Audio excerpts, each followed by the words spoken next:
Hello everyone, this is Priyanka and welcome back to pre explore. So आज हमारा next session रहने वाला है सीडीपी बीवाईक्यूज का। और जैसे कि आप सबको पता ही है कि डेली हमारी क्लासेस हो रही हैं, डेली बेसिस पे कंटेंट और बीवाईक्यूज सीडीपी की हम डिस्कस कर रहे हैं ना। अगर आप ये क्लासेस ले रहे हैं कंटिन्यूअसली तो भाई 30 आउट ऑफ 30 आपके कहीं नहीं जा रहे हैं, ठीक है। सो मूव ऑन करते हैं क्वेश्चंस की तरफ। और पीडीएफ्स भी आपको मिल ही जाते हैं टेलीग्राम से, जितनी भी क्लासेस हमारी होती हैं, है ना। देखिए, ये क्वेश्चंस ऑलरेडी हम डिस्कस कर चुके थे, तो जहाँ से हमें डिस्कस करना है हम वहीं पे पहुँचते हैं ना। क्वेश्चन नंबर आई थिंक 16 से हमें बात करनी है। यस।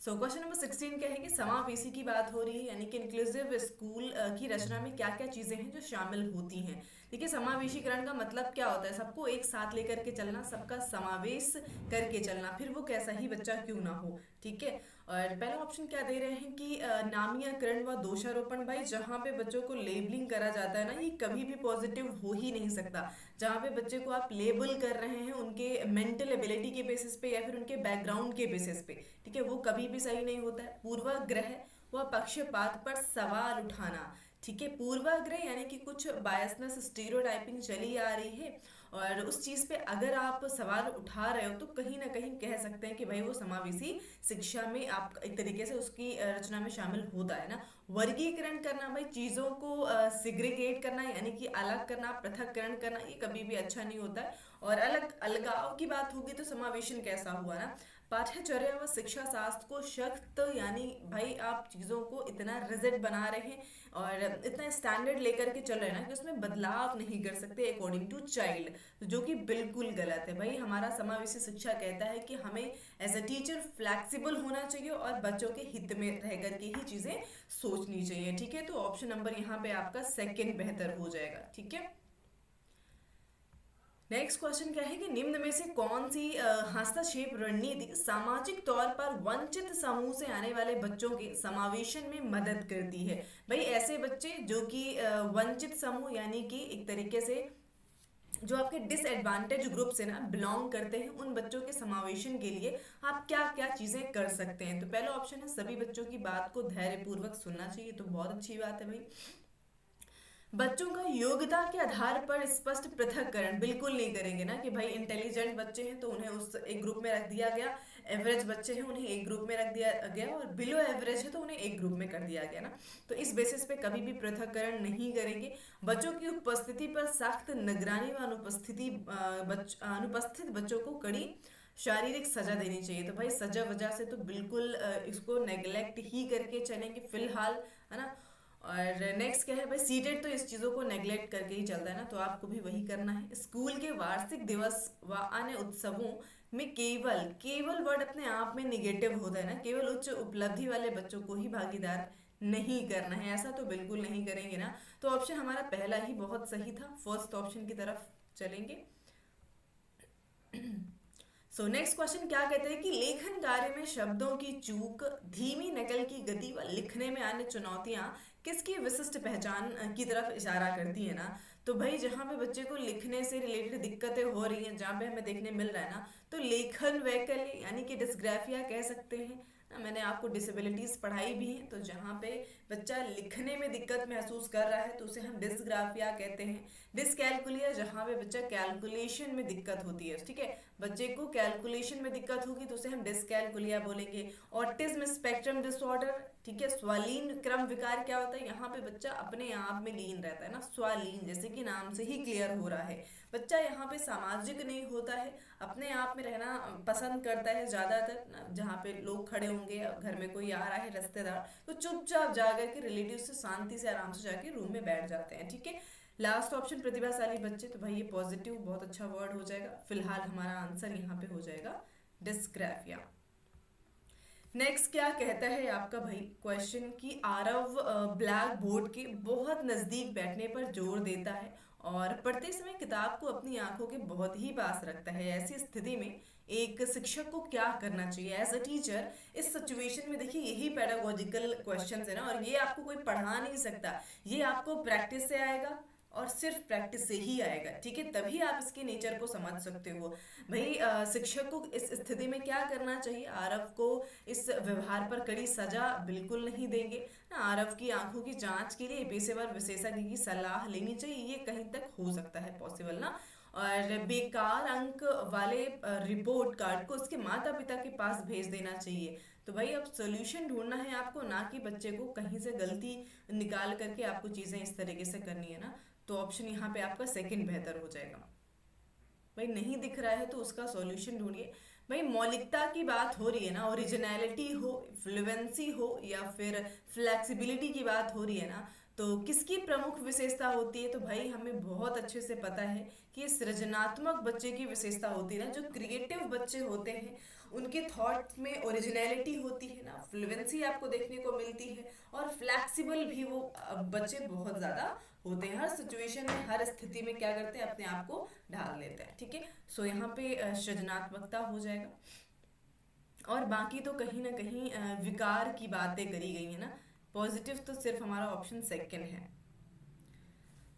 नेक्स्ट क्वेश्चन क्या कहते हैं कि प्रभावशाली अधिगम के लिए शिक्षिकाओं को अपने विद्यार्थियों में कौन कौन से कौशल का विकास करना चाहिए ना, कौन कौन सी एबिलिटीज हैं जो एज अ टीचर आप अपने बच्चों में डेवलप करना चाहोगे ना। पहला बोल रहे हैं क्रिटिकल थिंकिंग, बिल्कुल है भाई, समालोचनात्मक सोच आप बच्चों में लाओगे, जहाँ पे बच्चे किसी भी तथ्य के पॉजिटिव नेगेटिव हर पक्ष में सोच पाते हैं ना। सृजनात्मकता भी होनी चाहिए, क्रिएटिविटी, कौन बच्चे होते हैं अभी पिछले क्वेश्चन में ही देखा हमने। समस्या समाधान, प्रॉब्लम सॉल्विंग भी होनी चाहिए, कैसे सीखता है यह भी सीखना है बच्चों को ना। तो ओवरऑल चारों ऑप्शन सही हैं हमारे, अच्छे हैं, ठीक है। नेक्स्ट क्या कहता है रीजन एसोसिएशन से क्वेश्चन आ गया, तो कथन है भाई कि संयोगात्मक अधिगम को सुसाधित करने के लिए शिक्षकों को विद्यार्थी में आपसी संवाद को प्रोत्साहित करना चाहिए, यानी कि भाई बिल्कुल सही बात है ना, चाहे वो वाइगोत्स्की हो, जीन प्याजे हो, सभी ये कहते हैं कि बच्चे आपस में ज़्यादा बेहतर तरीके से सीखते हैं, ठीक है। सो कथन सही है, रीजन क्या दे रहे हैं कि सीखना दूसरों की मदद लेकर सह निर्माण की प्रक्रिया है। तो ऐसा कहा जा सकता है भाई, लर्निंग कभी भी अकेले नहीं हो सकता ना। एक बच्चे को आप एक रूम में बंद कर दीजिए हमेशा के लिए, अकेले वो क्या ही सीखे ना, वो किसी को देख रहा है ना किसी को ऑब्जर्व कर रहा है ना ही, इवन छोटा बच्चा होगा उसे अगर आप एक रूम में बंद करके रखते हो ना, तो वो भाषा भी नहीं सीख पाएगा ना। उसके पास अगर आसपास बोलने वाला कोई है ही नहीं, वो किसी को सुन ही नहीं पा रहा है, तो वो कैसी लैंग्वेज और कौन सी लैंग्वेज सीखेगा, ठीक है। तो भाई कहीं ना कहीं लर्निंग जो होती है, लर्निंग ऑब्वियस सी बात है एक सामाजिक क्रिया है, एक सोशल क्रिया हो जाती है, ठीक है। सो ऑप्शन यहाँ पे आपका फर्स्ट बेहतर हो जाएगा। और नेक्स्ट क्या कहते हैं कि बच्चों के सीखने के बारे में निम्नलिखित में से कौन सा कथन सही नहीं है। नहीं वालों क्वेश्चन पे थोड़ा सा ज्यादा ध्यान देने की जरूरत होती है ना। क्या बच्चे चक्रीय तरीके से सीखते हैं, चक्रीय यानी कि स्पाइरल वे में, तो भैया बिल्कुल सही है। खैर यहाँ पे ऑप्शन नहीं पूछा गया है तो निगेटिव आंसर करना है ना। भाई बच्चे स्पाइरल वे में ही सीखते हैं ना, अप डाउन देखने को मिलते हैं। बच्चे रैखिक तरीके से सीखते हैं, बिल्कुल नहीं। बच्चे भाई स्पाइरल सीखेंगे या फिर रैखिक सीखेंगे ना, तो स्पाइरल सीखते हैं, रैखिक बिल्कुल नहीं, ठीक है। और अपनी गलतियां त्रुटियों से तो सब कोई सीखता है ना, गलतियां ही तो हैं भाई जो इंसान को बहुत कुछ सिखाती हैं। सो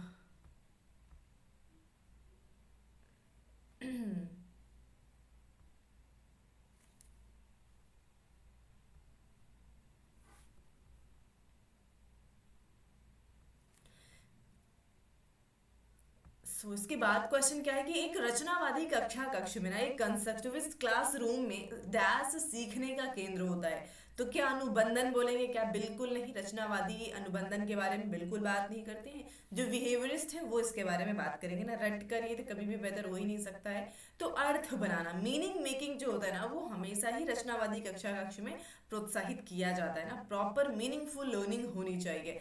नेक्स्ट क्या है कि विद्यार्थियों को सक्षम करने के लिए कि वे अपने सीखने को विनियमित कर पाए, एक शिक्षिका को क्या करना चाहिए भाई, बच्चों को निष्क्रिय रूप से बिल्कुल नहीं, ऐसा नहीं कि बच्चे निष्क्रिय रहेंगे तो फिर वो क्या ही प्रॉपर सीख पाएंगे ना। सीखने की प्रक्रिया पर सख्त नियंत्रण रखना चाहिए ना, कि बच्चे हिल नहीं सकते इधर से उधर ना। टीचर का प्रॉपर क्लास में एकदम कह सकते हैं ना कि दबदबा है, तो ये भी गलत हो जाएगा भाई। टीचर को और सॉफ्ट होना चाहिए और बच्चों के साथ एक फ्रेंडली नेचर होना ही चाहिए ना। बच्चों को स्वयं लक्ष्य तय करने में, उसे पाने की रणनीतियों पर काम करने से हतोत्साहित कर देंगे आप बच्चों को, बिल्कुल नहीं भाई। बच्चों में अधिसंज्ञानात्मक क्षमताओं के विकास पर ध्यान केंद्रित करना चाहिए। और अधिसंज्ञान क्या होता है ये मैंने आपको बहुत बारी बताया ना। मेटा कॉग्निशन यानी कि जहाँ पे बच्चा खुद के इमोशंस, लाइक्स डिसलाइक्स, हर एक चीज को, अपने हर एक पक्ष को समझता है, उसे हम अधिसंज्ञानात्मक कहते हैं, ठीक है। नेक्स्ट क्या है कि छात्रों को प्रभावी समस्या समाधान को सक्षम करने के लिए, भाई बच्चों को प्रभावी समस्या समाधान करता अगर आप बनाना चाहते हैं तो आपको क्या करना चाहिए? सुलझाए हुए उदाहरणों पर विचार करने के लिए प्रोत्साहित करेंगे, कर सकते हैं, ऐसा किया जा सकता है।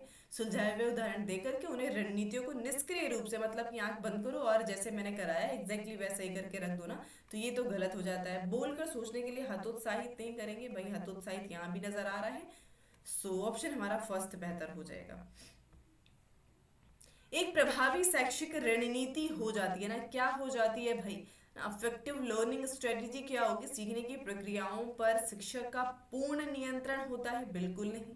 संकल्पनात्मक मानचित्र बनाना व नई जानकारी को पूर्व जानकारी से जोड़ना, बिल्कुल ऑप्शन सेकेंड हम कह सकते हैं, बिल्कुल सही हो जाएगा हमारा, ठीक है।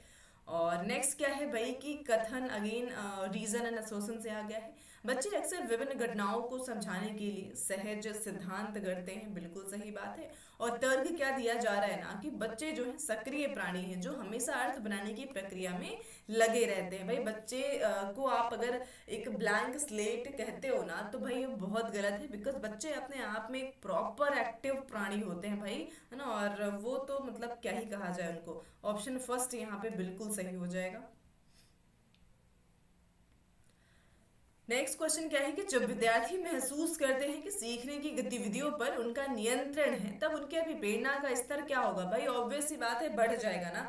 जब बच्चे ये समझते हैं कि भाई चीजें हमारे समझ में आ रही हैं, सब कुछ हमारे अंडर कंट्रोल है ना, प्रॉपर स्टडी की बात कर रहे हैं, तो ऑब्वियस सी बात है उनका मोटिवेशन बढ़ जाएगा और वे नियंत्रित यानी कि स्वनियंत्रित यानी कि सेल्फ रेगुलेटिंग लर्नर के तरीके से बिहेव करना शुरू करते हैं ना।